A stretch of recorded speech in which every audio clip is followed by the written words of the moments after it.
వరలక్ష్మి కళ్ళు తిరిగి కింద పడిపోవటంతో అక్కడ ఉన్న విష్ణు అయితే డాక్టర్‌ని తీసుకొని వచ్చి చెక్ చేపిస్తూ ఉంటాడు. ఇంతలో అక్కడ ఉన్న డాక్టర్ చెక్ చేసి ఈవిడకి కాళ్ళు గోళ్ళు, అలాగే కళ్ళు కూడా బ్లూ కలర్‌లో ఉన్నాయి. అంటే ఈ అమ్మాయి మీద విషప్రయోగం జరిగింది అని చెప్పేసి అయితే అంటూ ఉంటుంది. ఆ మాటలు వినగానే అక్కడ ఉన్న ఇంట్లో ఉన్న వాళ్ళందరూ అయితే ఒక్కసారిగా షాక్ అయిపోతూ ఉంటారు. ఇంతలో అక్కడ ఉన్న విష్ణు అయితే ఏంటి విషప్రయోగం జరిగిందా? ఎలా జరిగింది? అని చెప్పేసి అయితే అనుకుంటూ ఒక్కసారిగా షాక్ అయిపోయి అలా ఉండిపోతాడు. ఇంతలో అక్కడ ఉన్న విష్ణు వాళ్ళు అయితే వంటగదిలోకి ఎళ్లి చెక్ చేస్తూ ఉండగా అక్కడ ఒక పాయిజన్ బాటిల్ అయితే దొరుకుతుంది. ఇది పాయిజన్ బాటిలే, ఇందులో ఎవరో విషం కలిపారు జ్యూస్‌లో అని చెప్పేసి అయితే అనుకుంటూ ఉంటారు.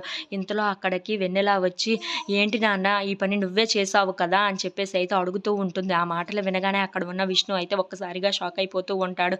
"ఏంటమ్మా ఇలా మాట్లాడుతున్నావు?" అని చెప్పేసి అయితే అడుగుతూ ఉంటాడు. "అవును, నాకు తెలుసు నువ్వు మంచి నాన్నవు కాదు, చెడ్డ నాన్నవి. అమ్మ అడ్డుని ఎలాగైనా తప్పించుకోవాలని నువ్వు ఇలా చేశావు కదా! అమ్మకి విషం ఇచ్చేస్తే సరిపోతుంది. అప్పుడు అడ్డు తప్పుకుంటుంది కదా! మా ఇద్దరిని నువ్వే చూసుకోవచ్చు కదా!" అని చెప్పేసి ఇలా చేశావు కదా! ఇలా చేయడానికి నీకు సిగ్గుగా లేదు అని చెప్పేసి అయితే విష్ణుని గట్టిగా చెంప మీద కొడుతూ ఉంటుంది. అది చూసిన ఇంట్లో ఉన్న వాళ్ళందరూ అయితే ఒక్కసారిగా షాక్ అయిపోతూ ఉంటారు.